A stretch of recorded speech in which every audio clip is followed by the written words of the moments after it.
Hey, good morning, everyone. Happy Monday morning to you, and welcome back to Morning Musings. My name is Don K. Preston. I'm the president of Preterist Research Institute of Ardmore, Oklahoma. I just appreciate so very much you being with me. Now, I don't have any confetti to throw up or, drum rolls or da da da da da, but we hit 8,000 subscribers, and that's because of you. I appreciate that so very much. We're ever so slightly over that now already. And so we continue to grow. And again, I want to thank you so very much for spreading the word. I am literally getting private messages every day, multiple, pardon me, from people who said, hey, just now found you. This is so exciting. And of course, there are some detractors, but that's fine. Now, I do have to say this. Just this morning, and yes, I am actually filming this on Monday morning because I was out of state. But, and I even picked up the same shirt this morning when I walked out that I used to film last week. Anyway, whatever. Just this morning and yesterday, I actually removed one poster from my channel. And this morning, I removed the comments. Now, I really don't like to do that. I honestly do not. It is something I rarely do. But these particular individuals were clearly on my channel to promote their personal agenda. They habitually, persistently made posts that were totally irrelevant to the subject of the videos. They did it day after day after day, even after I gave them warning after warning. The rule of my forum is, please do not make posts that are irrelevant to the subject of the video. It detracts from the discussion of the subject of the video. And yet these individuals, oh, well, Preston, are you saying the greatest commandment of all, thou shalt love the Lord thy God with all of thy heart? Are you telling us that law passed away in AD 70? Now, what does that have to do with the scoffers of 2 Peter chapter 3? Nothing. But that's the kind of post that they're making. All three of these individuals were Sabbatarians. Now, I normally have the utmost respect for Sabbatarian folks because they are generally cordial, friendly. But in this case, these three particular individuals just kept violating the rules. I pointed out this is disrespectful. You're not supposed to do that when I tell you repeatedly, don't do that. And so they said, well, what's disrespectful about posting questions about Bible things? See, you see how they're playing games. And that's not the point, is it? The point of it is they're making posts irrelevant to the subject of the videos. They're distracting and detracting from the subject of the videos. And by the way, I'd answered that question many times over. So again, I regret that I've had to do that. But if you have your own personal theological agenda that you want to promote, and you're going to ignore the rules of my forum, then very simply, don't do it. I don't think that's asking too much. If you go to other people's forums and you try to detract from what the subject of their video, if you try to disregard what they have requested of you, then guess what? You'll just simply be removed. I've seen it happen over and over again. Well, guess what? As reluctant as I am to remove people and to remove their comments, it just, over a period of months, literally, after repeated warnings, after repeated requests, they just kept disobeying. They kept ignoring the rule. Well, that's like a guy coming into your house and he takes out a great big stogie and you say, wait a minute, I don't allow smoking in my house. And he just lights up and smokes anyway. It's disrespectful. Guess what? You're going to be asked to leave. So I don't think it's asking too much to ask people to demand, if you're going to come on my forum, then do not post irrelevant material. Just don't do it. Okay. With that said, let's get back to an examination of the feast days of Israel. We've been studying specifically what Paul said in Colossians chapter 2, 16 to 17, when he said, "Let no man judge you in respect to new moons, feast days, and Sabbaths," which are, when Paul wrote in AD 62, by the way, I haven't seen a single person address the reality that when Paul wrote in 62 AD, the new moons, the feast days, and the Sabbaths, what are generally called the, quote, ceremonial feast days, they were still unfulfilled shadows when Paul wrote in 62 AD. But you see, this is devastating, literally devastating to the Sabbatarian perspective. Why? Because one of the most foundational tenets of that view is that, well, at the cross, Jesus nailed the ceremonial aspect of the law to the cross, but he didn't nail the Ten Commandments. Well, that's dichotomizing the law in the first place. We'll have more to say about this as we continue, but it's an invalid argument. Paul is saying exactly the opposite of what the Sabbatarian view says. Sabbatarian view, once again, says, oh, Jesus nailed the ceremonial laws, the feast days, the festal Sabbaths, but not the seventh-day Sabbath. He nailed those to the cross. But again, Paul said just the opposite. They were, when he wrote in 62 AD, the new moons, the feast days, the Sabbaths were still unfulfilled shadows of the good things that were about to come. So it's absolutely false, absolutely wrong to say Jesus nailed the ceremonial laws, the ceremonial feast days, the bloody sacrifices to the cross. He did no such thing. Okay, so what I've been sharing with you is that, for instance, as just one for instance, and we'll examine more for sure, as just one for instance, the last three feast days in Israel's calendar were Rosh Hashanah, Feast of Trumpets, Yom Teruah, and it's got about 10 different names, each of them descriptive of some aspect of that feast day.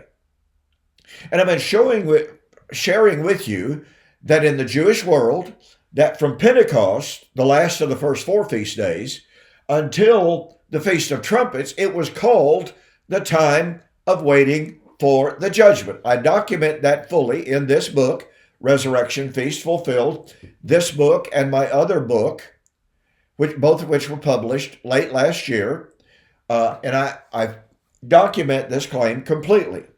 And these books are on special, all right? Go to my website, donkpreston.com, bibleprophecy.com, beautiful banner right up at the very top. Order the two books, all right, through the banner, and you're going to save $15, all right? And I'm continuing this special. I'm going to be changing it up at the end of May, but nonetheless, it's good until the end of May to save yourself $15. So, from Pentecost to Rosh Hashanah, the Feast of Trumpets was called the time of waiting for the judgment. And what we find throughout the New Testament is, after Pentecost, the closer we get to AD 70, the more references we find to the impending judgment and the predictions of the coming of the Lord with the sound of the trumpet in judgment. But, and this is critical, and again, this is something that I document in this particular book. Those last three feast days were considered such an organic unity, okay, that although they're separate feast days, to be sure, and I'm not denying that, I'm not suggesting that, yet nonetheless, that when you talk about the Feast of Trumpets, what does it do? It segues directly into Yom Kippur, which then leads directly to Sukkot, the Feast of Harvest. And by the way, Rosh Hashanah was the feast heralded by the sounding of the trumpets. And you may be sitting there going, oh, but wait a minute. Sukkot, you have the sounding of the seventh trumpets. And actually, you had more than that. But what the Jewish sources, what the historical sources say, is that on Sukkot, you had the sounding of the last trumpet. Ooh, the last trumpet. Because in the sequence of the sounding of trumpets, everything was building to the crescendo. It was building to the climax. And of course, we'll be talking about Sukkot a great deal in the coming weeks. But again, we don't want to make the mistake of saying, well, you know, Preston, you're talking about Rosh Hashanah as the Feast of Trumpets, but you've also got trumpets over here from Rosh Hashanah. You're just simply wrong. No. They're all part of the organic unity of the final 3 feast days. Now, this morning, and I'm almost out of time already, what we need to see is that the book of Revelation absolutely focuses in on the sounding of the trumpets for the judgment. Are you listening here? The book of Revelation emphasizes the sounding of the trumpets for the judgment. And it comes down to its climactic 7th trumpet. And what is it? Well, it's the time of the dead that they should be judged. You know, judgment. But it's also the time of the resurrection. It's the time to reward the prophets, the saints, the martyrs. So once again, these, what some people want to talk about it as disparate feasts. No. Trumpets, judgment. So what do we find? Well, we are told that in the sounding of the 7th trumpet, when it is about to sound, the mystery of God, as foretold by the prophets, would be fulfilled, would come to pass, would be perfected, consummated.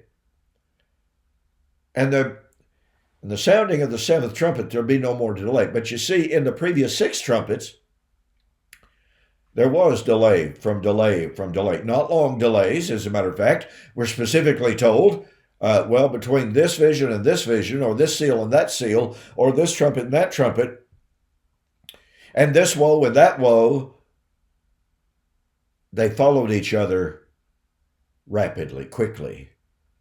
No delays of thousands upon thousands upon thousands of years. That is, honestly, that's ridiculous to make such a wild suggestion.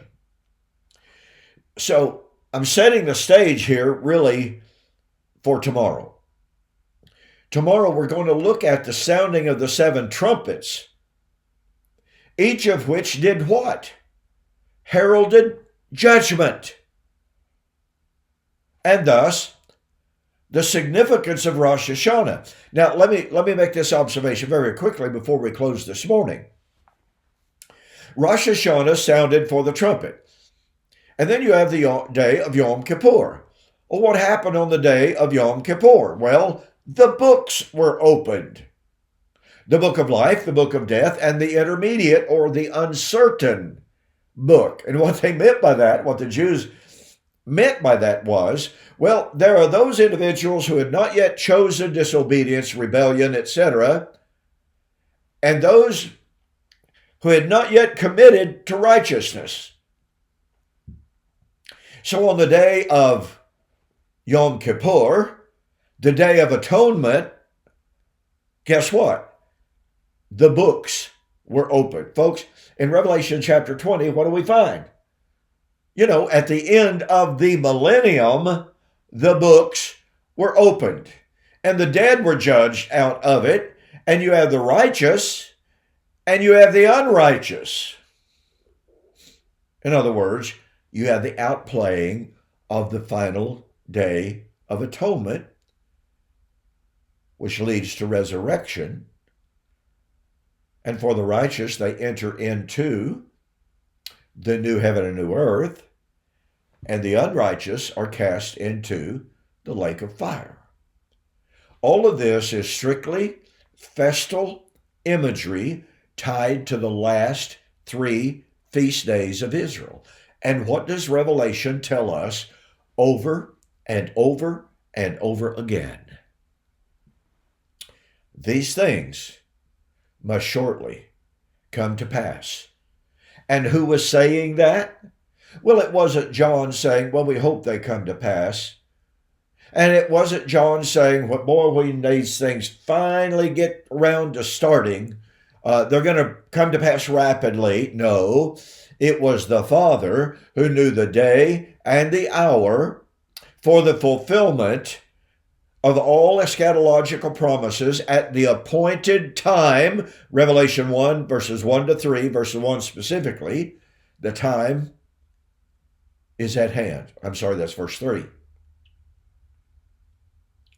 These things must shortly come to pass. Once again, who was it who said that? It was the Father. It was not a hopeful. It was not a maybe. Could be, sort of, ambiguously. It was the Father who knew the day and the hour, declaring the appointed time for the fulfillment had arrived.